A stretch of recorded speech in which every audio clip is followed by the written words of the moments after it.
사람이 100명만 모여서 살아도 성병이 생긴다고 합니다. 그 정도로 사람이란 존재가 문란하다는 것이겠죠. 하지만 이것이 인간만의 고유한 특성이냐 하면 또 그렇지도 않습니다. 자, 인간과 같은 포유류인 저비를 가지고 실험을 하나 해보도록 하죠. 남녀 한 쌍인 저비를 같은 우리에 넣어봅시다. 시간이 지나면 그들이 무엇을 할까요? 너무나도 당연하게도 그들은 교미를 합니다. 그것도 꽤나 자주 말이죠. 자, 그런데 이 수를 세어보면 확연하게 시간이 지남에 따라 교미의 횟수가 줄어듦을 알 수 있습니다. 이곳으로 우리는 무엇을 알 수 있을까요? 친숙함이 혐오를 조장한다?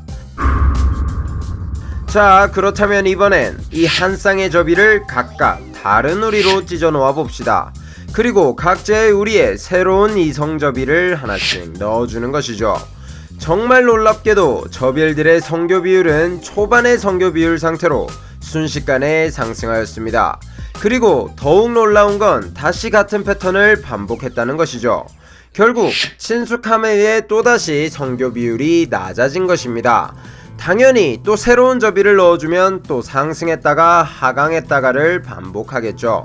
만약 정말 무조건 새로운 섹스가 좋은 것이라면 굳이 보편적인 관념에 묶여 한 이성만을 사랑할 이유가 없겠죠. 통계적으로 보았을 때 친숙한 사람과의 섹스가 더 강한 강도의 오르가즘과 더 성공적인 마무리를 보장해줬으며 새로운 섹스에 비해 섹스 파트너와 더 돈독한 관계를 가지게 만들어 주었다고 했습니다. 이는 친숙한 파트너와의 섹스 후 심리적인 안정감을 더 많이 느꼈다는 이야기인데요. 이는 세로토닌이라는 호르몬이 친숙한 사람과의 섹스 후 더 많이 분비되었다는 이야기로 받아들일 수 있습니다. 즉, 이렇게 수치는 친숙한 사람과의 섹스가 더 좋다고 이야기하고 있습니다. 그렇다면 성교 비율은 왜 다른 결과를 말하고 있는 것일까요? 그 이유는 단 한 가지, 섹스 전 각성 정도의 차이 때문입니다.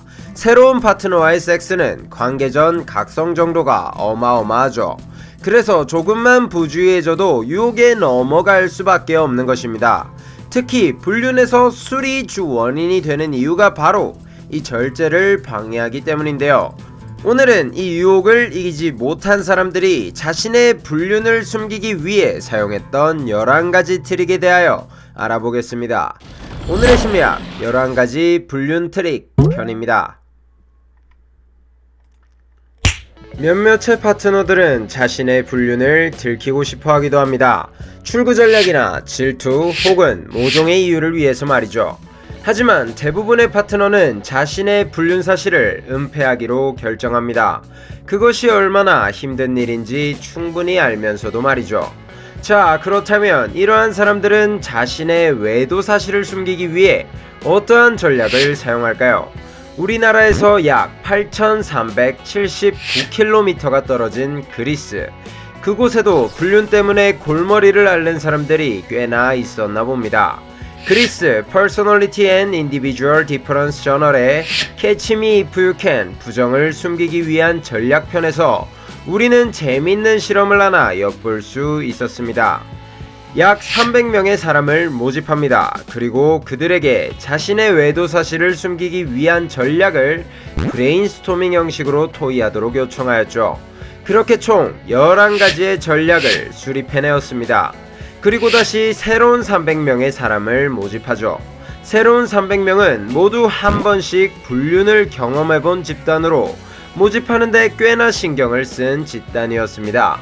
그들에게 현재 수립되어 있는 11가지의 전략을 평가해보고 가장 많이 사용한 전략부터 채택하여 달라고 부탁했는데요. 그렇게 나온 11가지의 전략 중 겹치는 몇 가지를 제외하고 9가지로 간략히 요약하여 소개해드리도록 하겠습니다.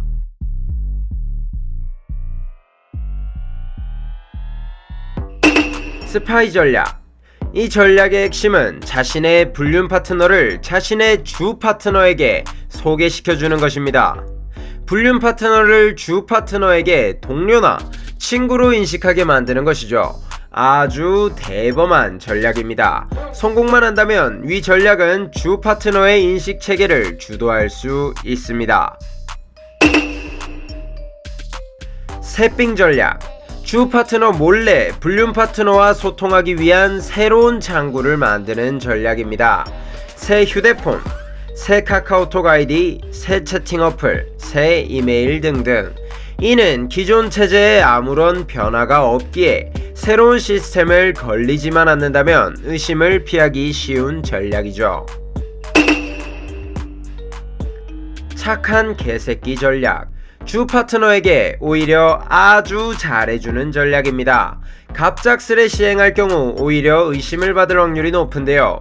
보통 이 전략을 채택하는 사람들은 자신이 이 전략을 채택한 상태인지 모를 확률이 높습니다. 본능적으로 상대방의 의심을 피하기 위해 추정해낸 방법이거나 자신의 죄책감이 겉으로 드러난 행동일 확률이 높죠. 무소식이 희소식. 불륜 파트너와 덜 만나고 덜 연락함으로써 근본적으로 발각될 확률을 줄이는 전략입니다. 스스로 욕심을 줄여야 하고 불륜 파트너와도 꽤나 유대관계를 필요로 하는 전략이기에 쉽지 않은 전략이라고 할 수 있죠. 빗장 수비. 요즘 불륜은 모두 디지털로 이루어진다고 할 정도로 디지털의 중요도가 매우 높은데요. 빗장 수비 전략은 아까의 새삥 전략과 같이 디지털을 지배하는 전략 중 하나입니다.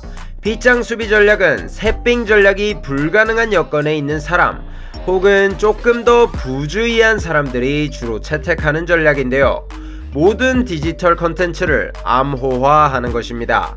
하지만 암호화 자체가 의심을 사기 쉽기에 비교적 취약한 전략이라고 할 수 있죠. 사랑은 눈을 머는 것이고 우정은 눈을 감는 것이다 전략. 이것은 자신의 알리바이에 친구들을 끼워 넣어 팔아넘기는 전략입니다. 당사자인 친구들은 이 상황을 알 수도 모를 수도 있죠. 하지만 친구 귀에 추궁이 들어와도 눈을 감아줄 확률이 높습니다. 구태의연 전략. 이것은 아무런 진보도 아무런 퇴보도 없이 같은 모습을 보여주는 전략입니다. 유별나게 같은 생활 루틴을 고집하고 본래의 모습에 집착하려 하는 전략이죠.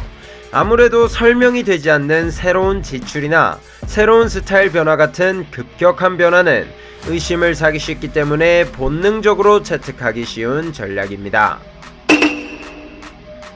참초재근 전략. 이 역시 디지털을 지배하는 자가 불륜을 지배한다에 근간을 둔 전략입니다. 새삥 전략이나 빗장 수비 전략에 비해 가장 많은 선세함을 요구하는 전략인데요. 모든 디지털 흔적들을 꼼꼼히 지우는 전략입니다. 이 참초재근을 잘하는 사람의 불륜은 정말 잡아내기 쉽지 않은 경우가 많죠. 심사숙고 전략.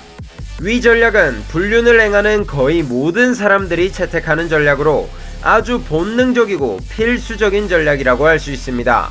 우선 자신의 불성실함과 관련된 대화나 토의를 최대한 피하려고 합니다. 만에 하나 관련 대화를 하게 되었을 땐 아주 신중하게 단어 하나하나를 선택하죠. 보통 이 전략을 얼마나 잘 수행하냐에 있어 발각 확률이 천지 차이로 나뉘게 됩니다. 이것을 아주 계산적이게 잘하는 사람들은 현재 가스라이터라는 이명으로 불리우며 상대방의 인식체계를 완전히 지배해버리기도 하죠.